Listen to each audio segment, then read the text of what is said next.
स्वागत है आप सभी लोगों का मेरे चैनल कैमरा ट्यूसडे में। आज हम लोग बात करेंगे ड्यून पार्ट 1 का शूटिंग के बारे में। तो आइए से समझते हैं।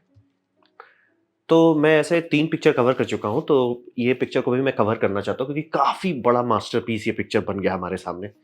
तो ड्यून के बारे में आपको ये समझना पड़ेगा कि जो उसका सोर्स नॉवल है, ये एपिक सागा है। मतलब कि जनरली स्टार वॉर्स को काफ़ी चाइल्डिश कहा जाता है क्योंकि बहुत ही सिंपलिस्टिक उसका वर्ल्ड है। उसमें एक अच्छा है, एक बुरा है, पॉलिटिक्स उतना कुछ खास नहीं है, मतलब बहुत सिंप्लीफाइड है।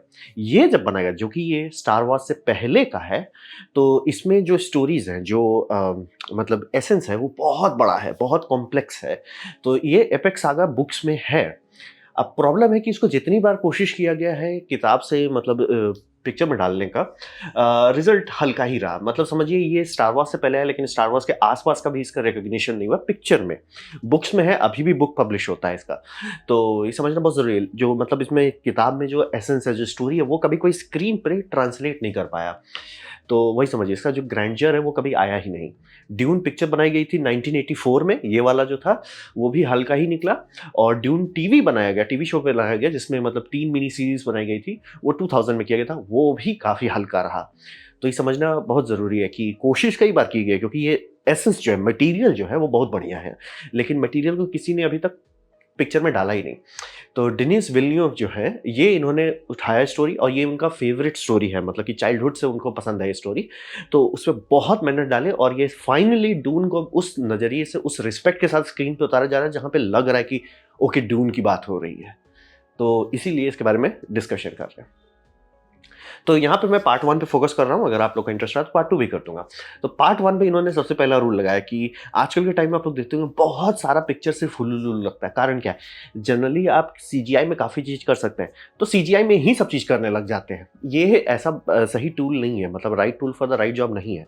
जैसे इनका था कि इनका आउटडोर सीन था, मतलब अराकस एक आउटडोर इन्वायरमेंट है, तो इनको जितना शूटिंग करना था वो आउटडोर की है। साउंड स्टेज में ज़बरदस्ती का डेजर्ट बना के नहीं ट्राई किए, मतलब लिटरली बाहर जाके डेजर्ट में, अलग अलग देशों में जाके, जहाँ पे जैसे किसी जगह पे अराकस में डेजर्ट है, तो डेजर्ट आप और हमारे लगता है ऐसे सैंड है, लेकिन डेजर्ट वैसा नहीं होता। डेजर्ट में कुछ जगह होगा जहाँ पे खूब सारे माउंटेन्स होंगे, कुछ ऐसा होगा जहाँ पे अलग अलग तरह का रॉक फॉर्मेशन होगा, तो वो सब जगह जाके फिजिकली शूट किए।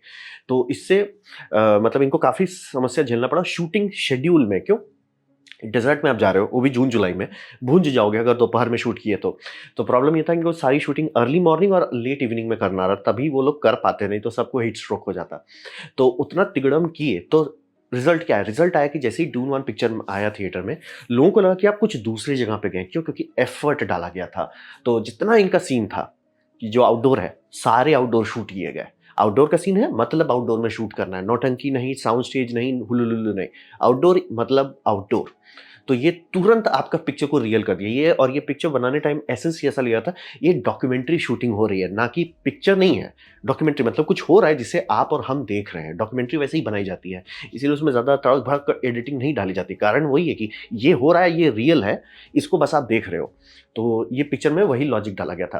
और वही बोल रहा है, एक्टर्स एक्चुअली डेजर्ट में, तो उनका स्किन इफेक्ट, उनका जो बिहेवियर है, मोशन है, ये सारा रियल है। क्यों? वो है एक्चुअली। सर आप डेजर्ट पर खड़े हो तो डेजर्ट वाला ही फीलिंग आएगा। तो वही समझिए। और जैसे इनको जो क्राफ्ट वाली शूटिंग थी कि जिसमें ये ऑर्निथॉप्टर जो था इनका, उसमें जो शूटिंग करना है उसको कहाँ से करें? तो इसी तरह का एक पहाड़ खोजे, पहाड़ के ऊपर में गए, पहाड़ के ऊपर में कोन बना दिए सैंड वॉल वाला, और उसी में ऑर्निथॉप्टर का फिजिकल मॉडल बना के उसी को घुमाते रह गए। और उससे मतलब पूरा रियल वर्ल्ड शूटिंग उनको एक्सपीरियंस मिल गया। तो समझिए, आउटडोर का सीन आउटडोर में किए, जितना तिगड़म करना था किए। इसीलिए तुरंत, मतलब जैसे ही आप पार्ट 1 देखे, खासतौर पे जो लोग थिएटर में देखे, तुरंत लगे वाओ। मतलब तुरंत एक फील आ जाता है, थोड़ा-सा रिचनेस आ जाता है। क्यों? रियल में था, तो रियल में आया। ये सबसे पहला स्टेप था इनका, जितना आउटडोर सीन है, सारा आउटडोर किया जाए। फिर आता है सैंड स्क्रीन। ये आप लोगों ने काफ़ी बार सुना होगा इस पिक्चर के बारे में कि ग्रीन स्क्रीन नहीं यूज़ की है। ग्रीन यूज़ नहीं कर सकते थे, तो ऐसा क्यों था? जनरली 2 तरह का कलर स्क्रीन हम लोग के पास होता है, ग्रीन स्क्रीन या ब्लू स्क्रीन। तो ट्रिक ये है कि वो दोनों स्क्रीन जो आप ले रहे हो और आप ब्राइटनेस इतना रख रहे हो, इतना ब्राइटनेस होने पे होता है कि लाइट बाउंस करता है, राइट? आप कभी भी डेज़र्ट में देखो, लाइट बाउंस करता रहता है इधर से उधर में। आप दिखाना चाह रहे हो डेज़र्ट है, लाइट बाउंस कर रहा है। प्रॉब्लम है ग्रीन बाउंस करने लगेगा, फिर आपको हर के स्किन से ग्रीन हटाना पड़ेगा, आँख का रिफ्लेक्शन से ग्रीन हटाना पड़ेगा, या ब्लू करते हैं तो ब्लू हटाना पड़ेगा। तो ये पॉसिबल नहीं था। तो फिर आप लोग सोचेंगे कि एलईडी स्क्रीन क्यों नहीं कर लिए, जो आजकल काफ़ी पॉपुलर हो गया। तो इनको था कि डेज़र्ट वाली फीलिंग दिखाना एक हॉस्टाइल एनवायरनमेंट है। एलईडी स्क्रीन उतना ब्राइट हो ही नहीं पा रहा था जितना इनको चाहिए। ऑब्वियसली नहीं होगा। सन का लुमेंस आउटपुट से आप नहीं कंपेयर कर सकते एलईडी को, तो वो तो होना ही नहीं था। तो इसीलिए शांति से इनको बाहर शूट करना पड़ा। तो रहा बात की मास्किंग कैसे करेंगे, तो यहाँ पे ट्रिक उन्होंने लगाया कि सैंड जो प्लेट आप देख रहे हैं, जो जितना भी शूटिंग के टाइम आप देखिएगा कि जो सैंड प्लेट्स हैं, ये सैंड प्लेट जो सैंड स्क्रीन जिसे कह रहे हैं, वो एक्चुअली ब्लू का इन्वर्ट कलर है। यानी कि अगर उसे कंट्रोल आई दबा देते हैं, आप इन्वर्ट कर देते हैं, वो लिटरली ब्लू मास्क बन जाएगा। तो इन्होंने शूटिंग जो किया, कलर ऑब्वियसली टेस्टिंग वेस्टिंग करके, कैमरा रिकॉर्डिंग करके निकाले इन्होंने टेस्टिंग की, कौन कलर सूट कर रहा है। तो फायदा ये होगा कि इस कलर का जो बाउंस है वो हटाना नहीं पड़ रहा है, वो बाउंस नेचुरल है। क्यों? आप रेगिस्तान में खड़े हो, बाउंस क्या हो रहा है? येलो कलर का। कैसा नेचुरल रेगिस्तान में बाउंस होगा? येलो कलर का। तो आपको बाउंस नहीं हटाना पड़ रहा है, और वो जो फ्लैट एरिया है उसको आप मास्क में हटा पा रहे हैं। तो ये करके इन्होंने ट्रू कलर ले आया, ताकि कोई भी चीज़ पे आपको इसीलिए कभी भी एकदम नहीं लगेगा कि ये फ्लोट कर रहा है। इसीलिए डून में आप नोटिस कीजिए, जो चीप सीजीआई होता है उसमें वो हमेशा जनरली लगता है चीज़ फ्लोट कर रहा है, बस आपने कंपोस्ट कर दिया है। कलर कभी नहीं मैच करता, लाइटिंग नहीं मैच करता। यहाँ इनको टेंशन नहीं है, लाइट जितना डालना है डालो। सर बाउंस हो रहा है, अरे बाउंस वही हो रहा है जो होना चाहिए, टेंशन नहीं है। तो वही समझिए। और रहा बात कि जब शूटिंग कर रहे थे तो स्काई का कलर को बहुत ध्यान से देखिएगा, पिक्चर में कभी भी वो रिच ब्लू कलर नहीं जाने दिया। मतलब वो ट्यूनिंग आप कर सकते हैं, किस टाइम में शूट करें वो कर सकते हैं, जानबूझ के ऐसा किया गया था ताकि वो फील आए कि थोड़ा रफ एरिया। अराकस एक हेल वर्ल्ड कहा जाता है, मतलब स्टोरी में वो ऐसा नहीं कि वहाँ गए स्मूथली इंजॉय कर रहे हैं, वैसा नहीं है। वो लगना चाहिए, फील आना चाहिए। बहुत लोगों की अरे यार थोड़ा ब्लू डाल देंगे, कॉन्ट्रास्ट अच्छा लगेगा, बहुत शार्प लगेगा, लेकिन उसकी फीलिंग खत्म हो जाएगी, वो आर्टिस्टिकली लगने लगेगा। तो यहाँ पे डायरेक्टर को थोड़ा कंट्रोल लगाना था कि नहीं सर, ब्यूटीफुल नहीं बनाना है, अराकस शुड लुक लाइक हेल। इसीलिए उसका स्काई जो है बहुत ज़्यादा ओवर एक्सपोज था, वाइट था, वो फीलिंग दे रहे थे, एफर्ट डाल रहे थे। ब्लू स्काई एकदम कहीं पे भी नहीं किया। और फिर इसके बाद आप ये देखिए कि जब भी नाइट सीन्स हो रहे थे, तो नाइट सीन में इन्होंने एक बहुत अच्छा काम किया कि यहाँ पे सिल्वेट पे जाने का कोशिश की है। सिल्वेट पे जाने का मतलब होता है कि आपको सिर्फ फॉर्म दिख रहा है, ना कि चेहरा। और यहाँ पे ये समझिए कि बहुत जो नए आजकल की पिक्चर में होने लगा है, अरे हम इतना बड़ा एक्टर एक्ट्रेस को कास्ट किया, उसका पूरा चेहरा हमको देखना है। इसलिए सर ज़रूरी नहीं, लोग को पता है।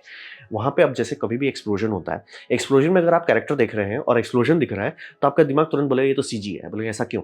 आपका दिमाग को पता है कि आँख 2 चीज़ पे एक साथ फोकस नहीं कर सकता। अगर वो फोकस करता है ब्राइट बैकग्राउंड में, फोरग्राउंड गायब हो जाएगा, आउट ऑफ फोकस चला जाएगा, उसका डिटेल नहीं दिखेगा। इसीलिए हमेशा ऐसे ये इंसानी आँख को सिल्हूट दिखता है, आपको उस पे फोकस करना पड़ेगा तब थोड़ा-सा दिखेगा। और वहीं पे सीजी में सबको क्या रहता है कि शूट कर लेते हैं ब्राइट में, फिर उसको सीजी में डार्क कर देते हैं। कभी वो ओरिजिनल फील नहीं आता। लेकिन ये लोग इन कैमरा वो शूट किया कि नहीं सर, हमें नहीं दिखाना है कि जेसन मोमोआ है उसको दिखाना है, ज़रूरी नहीं है सर। वो है, लोगों को पता है, बस सिल्हूट आओ, फीलिंग आए। तो वही समय इनका कंपोस्टिंग बहुत अच्छा हुआ, जो मतलब लेयरिंग्स किए, ज़बरदस्ती का उछल नहीं रहा है। सेट एक्सटेंशन किए, कोई दिक्कत नहीं हो रहा है। क्यों? कलर का बाउंसिंग का टेंशन नहीं है। तो यही सैंड स्क्रीन जो आप लोग बार-बार सुन रहे हैं, कारण वही है। ट्रिक लगा के मतलब सॉल्व कर दिया इन्होंने। तो इसीलिए जितना भी सेट एक्सटेंशन है, कहीं पे भी आपको ऑड नहीं लगेगा कि अरे वहाँ से स्क्रीन एक्सटेंड होता है, ना, एकदम सटल है। अब बात करते हैं एफर्ट का। मैं क्लियर बोल रहा हूँ, सीजीआई कंप्यूटर जैसा है, गार्बेज इन equals garbage out. Top gun बहुत ही अच्छी पिक्चर थी। क्यों? क्योंकि एक्चुअल फाइटर जेट्स में उड़ाए थे। ऑब्वियसली पूरा सीन फाइटर जेट में नहीं किया गया, लेकिन अगर आप एक सिनेमा कैमरा से फाइटर जेट के अंदर डाल के उसका फुटेज दे देते हो किसी सीजीआई आर्टिस्ट को कि रियल प्लेन ऐसा दिखता है, रियल फाइटर जेट ऐसा दिखता है, उसका ऐसा रिएक्शन होता है, उसको लेके आगे बढ़ाना सीजीआई में हो जाएगा। जैसे मैं बोल रहा हूँ कि अगर रिफ्लेक्शन पीला है, आपको रिफ्लेक्शन पीला चाहिए, तो उसको सीजीआई में इंप्रूव करना बहुत आसान हो जाएगा। लेकिन अगर ग्रीन रिफ्लेक्शन हो रहा है, ब्लू हो रहा है, उसके ऊपर आप पेंट करोगे, कचरा हो जाएगा। तो एफर्ट हमेशा डालना होता है। तो जैसे यहाँ पे समझिए कि इनका था कि सीन में सैंड में सिंक कर रहे हैं, यहाँ पे कोई भी सस्ते में निपटाने की कोशिश करता कि इसको सीजी में कर देते, ये लोग नहीं किया। सैंड के कैरेक्टर को लिया गया, उसके नीचे एक प्लेट रखा गया, प्लेट में कंप्रेस्ड एयर से वाइब्रेशन शुरू किया गया। तो ये आप देख रहे हैं एक्चुअली जब धस रहे हैं, फिजिकली वहाँ ऐसा बना दिया था, क्विक सैंड जैसा इन्वायरमेंट बनाया गया था। तो जब भी ये सीन आप थिएटर में देखोगे तो देखिए 3 एक्टर और ये ऐसे ढम ढम कर रहे हैं, धंसना शुरू हो जाता है और क्लोजअप दिखाते, इतना अच्छा लगता है। क्यों अच्छा लग रहा है? रियल में हो रहा है सर, रियल में उसका हाथ सिंक करा। और जो मतलब अराक सोल्जर्स थे, वो लोग ऐसे लड़खड़ा जाते हैं। क्यों लड़खड़ा रहे? क्योंकि जो जहाँ पे खड़े हैं वो जगह पे एक्टिंग नहीं कर रहे हैं, वो सही में लड़खड़ा रहे, सही में हम बालू में धंस रहे हैं। सो ये सब जो थोड़ा थोड़ा एफर्ट जो आप डालते हो दिखता है, बड़े स्क्रीन पे बड़ा फीलिंग लाता है। तो वही समझिए कि ये इतना मेहनत किया ताकि जितना भी जगह सैंड पे वाइब्रेशन हो रहा है वो दिखा सके। अब फायदा क्या हो रहा है कि आप दूर में दिखा रहे हो कि वॉर्म आ रहा है, कोई दिक्कत नहीं है, वो सीजी बनाओ। लेकिन जब पास में कैमरा के पास जो एलिमेंट्स है उसमें आपको सीजी करने की जरूरत नहीं है, उसमें बस दिख रहा है। और दूसरी बात, सीजी आर्टिस्ट को आप दिखाओ सर बालू ऐसा बिहेव कर रहा है, उसको वो स्केल कर देगा, अपने इमेजिनेशन से बनाएगा, हुलुलुलु बन जाएगा। तो वही समझिए। और रहा बात की जैसे आग का जितना सीन था, सेट पे एक्चुअल आग लगाया गया है। ये एक सीन है, आप लोग अगर ध्यान देंगे, डेव बाटिस्टा किसी को ऐसे स्विंग कर रहा है और बहुत दूर से दिखाया गया है, लेकिन एकदम फीलिंग आता है कि कुछ हो रहा है, कुछ आप किसी को मतलब बाइनोकुलर से देख रहे हैं, जैसे होता है ना डॉक्यूमेंट्री वाले लिटरली फोटो लेंस से करके, वैसे कैसे फीलिंग लिया है, सही में की है वैसा। मतलब कि एकदम आग लगा के तो आग का जो एक्चुअल ऑर्गेनिक वो शिमरिंग इफेक्ट आता है वो आ गया। सीन इतना बड़ा बनाए थे कि वो दिखे, डिस्टेंस अच्छे से दिखे, तब जाके वो फीलिंग आया। और ये एक छोटा सा सीन है, मतलब आप ब्लिंक कीजिए तो मिस कर दिएगा। अच्छा, डेव बाटिस्टा का एक सीन था जिसमें वो मतलब पेड़ जलता हुआ और दूर से आप देख रहे हैं। तो वही समझिए कि सेट पे फायर डालने से जो फायर का पूरा इफेक्ट होता है वो आ गया। बहुत मेहनत की, देख रहे बड़ा बड़ा क्रेन है और वो सब मतलब पाम ट्री के साइज का पाम ट्री है, तो मतलब बहुत रियल स्केल है, पूरा मेहनत किया गया इसको करने में। और प्रैक्टिकल प्रॉप्स पे तो खूब खर्चा किया, मतलब प्रॉप्स जो है सीजीआई में नहीं, हुलुलु नहीं, रियल बनाते हैं। जैसे ये थंपर है, थंपर देख रहे हैं आप, कंप्रेस्ड एयर से वो चला के ठुम ठुम कर रहे हैं। ये चूंकि मैंने सेकंड पार्ट आईमैक्स में देखा था, तो वहाँ तो मतलब पूरा एकदम सटल मूवमेंट्स दिखने लगे। तो वो सोचे वो सब मूवमेंट कैसे ला रहे हैं, अच्छा तो सही में कर रहे हैं तो ऑब्वियसली आ रहा है। तो वो समझना बहुत ज़रूरी है। और फिर रहा कि जैसे ऑर्निकॉप्टर मूव करता है, बहुत अच्छा उसमें डस्ट स्विरलिंग आ जाता है, कैसे आ जा रहा है, वो हेलीकॉप्टर में शूट किया है। मतलब हेलीकॉप्टर जाके वही मोशन किया जो आपको ऑर्निकॉप्टर करेगा, तो उससे एक प्लेट बन गया, वो प्लेट को सीजीआई आर्टिस्ट को दिया गया और बोला हेलीकॉप्टर हटा दो, हेलीकॉप्टर की जगह अपना कंपोस्ट कर दो। फायदा, वो जो इंटरेक्शन है, डस्ट इंटरेक्शन है, वो ऑर्गेनिक है। फिर उसके ऊपर आपने थोड़ा पेंट किया, थोड़ा सा आर्टिस्टिक टच डाला, क्या फील हो रहा है, वही पूरा एफर्ट जो डाला गया वो दिखा जा रहा है। सीजीआई टॉप पे डाला गया है, ऐसा नहीं कि सीजीआई बनाया गया। सर प्लेट है, प्लेट में हम बस हेलीकॉप्टर पेंट आउट कर रहे हैं और उसके ऊपर ऑर्निकॉप्टर को डाल दे रहे हैं। और प्लस कैमरा का मोशन यहाँ पे ये बहुत अच्छे से ब्रेक लगाया अपने आप पे। कैमरा पे बहुत कंपनी कुछ ज़्यादा बह जाती है, कैमरा ऐसे घूम रहा है, ऐसे यो हो रहा है, वो हो रहा है, नहीं नहीं, नो, कैमरा देखिए, मतलब एकदम डॉली सिंपल एक्शन है। मतलब ऐसा सिंपल क्योंकि इनका जो एसेंस था कि ये दिखाना चाहते थे डॉक्यूमेंट्री, तभी आपको पूरा इन्वायरमेंट एब्जॉर्ब हो पाता है। वहीं आप जस्टिस लीग का कोई देखिए या जैक स्नाइडर का देखिए, खासतौर पे कैमरा में बहुत ज़्यादा बह जाते हैं। अब ठीक है, कभी आप आर्टिस्टिक पिक्चर बना रहे हो जैसे 300 हो जाए तो ठीक है, कैमरा मूवमेंट जो एकदम ज़रूरत, उसमें भी एक्चुअली थोड़ा रियलिस्टिक थे। बाद वाले में से तो बह गए। जस्टिस लीग वाले में देखिए तो कैमरा ऐसे ऐसे ऐसे ऐसे घूम रहा है, इस लाइक वो पता चल जाता है कि फेक है, क्योंकि वो हो नहीं सकता। कैमरा फिजिकली आप कैसे करोगे। और कई बार उल्टा भी हो जाता है कि बहुत मेहनत करते हैं, फिजिकली कैमरा मूव कर देते हैं, जारिंग हो जाता है, दिमाग को पचता नहीं है। मतलब ओवर, जैसे होता है कि एक बार शेकी कैमरा का ट्रेंड आ गया तो हर पिक्चर में शेकी कैमरा, 600-700 कट डाल दे तो एकदम वॉमिटिंग जैसा लगने लगता है। ये ब्रेक लगाओ सर, बहुत चीज कर सकते हैं, नहीं नहीं सर ब्रेक लगाओ, जरूरत नहीं है कि एकदम पूरा दिखा रहे हैं, एकदम लॉर्ड ऑफ द रिंग्स वाला फीलिंग दे रहे हैं। सर हर सीन में वो जरूरी नहीं है।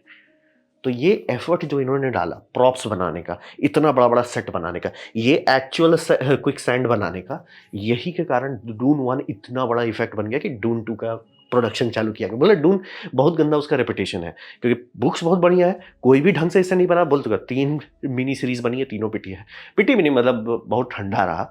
और जो पिक्चर बना तो लॉल बन गया। तो वही सोच लिया, उसके बाद भी इनका फंडिंग क्यों हुआ। और डून 2 तो पूरा दुनिया ही ला डाला कि भैया इतना बड़ा पिक्चर कैसे बन गया। तो वही था, फाउंडेशन यही पिक्चर में रखा गया था। और आप देखिएगा तो फिर गौर से नोटिस कीजिए, एक एक चीज़ पे मेहनत किया गया है और वो दिख रहा है पिक्चर में, दिख रहा है कि पिक्चर एक्चुअली फील होता है कि कुछ बड़ा हो रहा है, कुछ वो हो रहा है, आप कुछ देख रहे हो। ऐसा नहीं मतलब चिप सीजीआई है उसके ऊपर हुलुलुलु हो रहा है। तो वही एक एग्जाम्पल के तौर पर मैं बताना चाहता हूँ, एफर्ट डालिएगा तो एफर्ट निकलेगा, एफर्ट नहीं डालिएगा तो हुलुलुलु हो जाएगा। तो ये था मेरा प्रेजेंटेशन डून पार्ट 1 को एक्सप्लेन करने के बारे में। उम्मीद करता हूँ आपको अच्छा लगा, कुछ सीखने मिला, कुछ समझ में आया। अगर ऐसा है लाइक कर दें, दोस्तों शेयर कर दें, उससे मेरा काफ़ी भला होगा।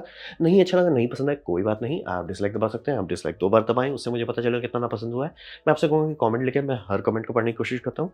आपसे कहूँगा सब्सक्राइब कीजिए, बेल दबाइए अगर आप फ्री हैं तो। आपने मेरा वीडियो देखा, जानकर मुझे बहुत खुशी हुई। धन्यवाद।